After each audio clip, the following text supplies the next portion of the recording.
அந்த பயிற்சியாளர்களாகத்தான் அதிமுக நிர்வாகிகள் இருப்பார்கள். ஆகவே கூட்டணிக்கு வந்தால் அவருக்கு நல்லது, வரவில்லை என்று சொன்னாலும் அதிமுக எந்த கருதலும் கிடையாது. அதாவது அவருடைய சூழ்நிலையில் கரூருக்கு போவதற்கு அனுமதி கொடுக்கவில்லை.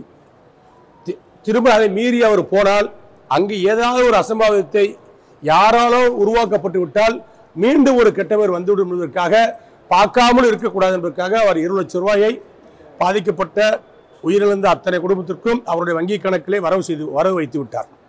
அவரோடு வீடியோ காலிலும் பேசி துக்கம் விசாரித்து விட்டார். கண்ணீரும் கம்பளையுமாக அந்த மக்களிடத்தில் என் மீது உங்களுக்கு கோபமா அப்படியெல்லாம் பேசி ஒரு உருக்கமாக பேசியிருக்கிறார். நிச்சயமாக அவருக்கு தெரிந்து நடந்த தவறு கிடையாது. இதில் ஏற்பட்ட சதிகள் எல்லாம் விசாரிப்பதற்கு தான் சிபிஐ விசாரணை வந்திருக்கிறது. அதன் வரைக்கும் பொறுத்திருக்கக்கூடாது என்பதற்காகத்தான் அவர்களை சந்திக்க வேண்டும், அவர்களோடு மனவிட்டு பேச வேண்டும் என்ற எண்ணத்தின் அடிப்படையில் அவர்களை அழைத்து வருவதற்கு தேவையான அத்தனை நடவடிக்கைகளையும் எடுத்து அவர்களோடு சந்தித்து அவர்களோடு உறவாடி, உங்களில் ஒருவனாக, உங்கள் குடும்பத்தில் ஒருவனாக நான் இருக்கிறேன், உங்களை பாதுகாத்துக் கொள்வேன், உங்கள் பிள்ளை என்று சொல்வதற்காக அவர்களை வரவழைத்திருக்கிறார் என்றுதான் நான் அறிகிறேன். அதைத்தான் அவர் செய்ய போகிறார். அதை பொறுத்தமட்டில் அவர் எடுத்திருக்கின்ற முடிவை பொறுத்த மட்டில் இதை தாண்டி அவர் வேற ஒன்றும் செய்ய முடியாது.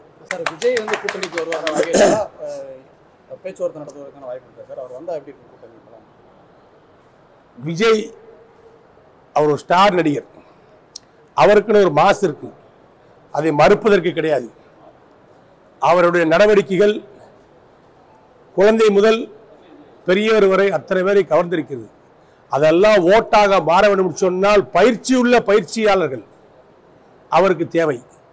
அந்த பயிற்சியாளர்களாகத்தான் அதிமுக நிர்வாகிகள் இருப்பார்கள். ஆகவே கூட்டணிக்கு வந்தால் அவருக்கு நல்லது, வரவில்லை என்று சொன்னாலும் அதிமுக எந்த கருதலும் கிடையாது. அதிமுக ஓட்டு சதவீதம் கொஞ்சம் குறைமை ஒழிய வெற்றியினுடைய விளிம்பிலிருந்து அதிமுக ஒருபோதும் இறங்கி வராது. நிச்சயமாக அதிமுக ஆட்சி தான் வரப்போகிறது.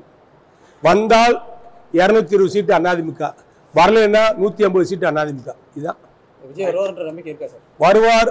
வருவது அவருக்கு நல்லது, வருவது அவருக்கு எதிர்காலத்துக்கு நல்லது. இது எனது கருத்து. அவர் வர வேண்டும், வராமல் தனியாக நிற்பது என்பது அவருடைய முடிவு. ஆனால் மக்களுடைய கருத்து என்ன தெரியுமா? எல்லோரும் ஒன்றிணைய வேண்டும், திமுக வீட்டுக்கு அனுப்ப வேண்டும். திமுக ஆட்சி விளம்பரத்தால் உயர்ந்தவன் வாழ்க்கை நிரந்தரமாகாது.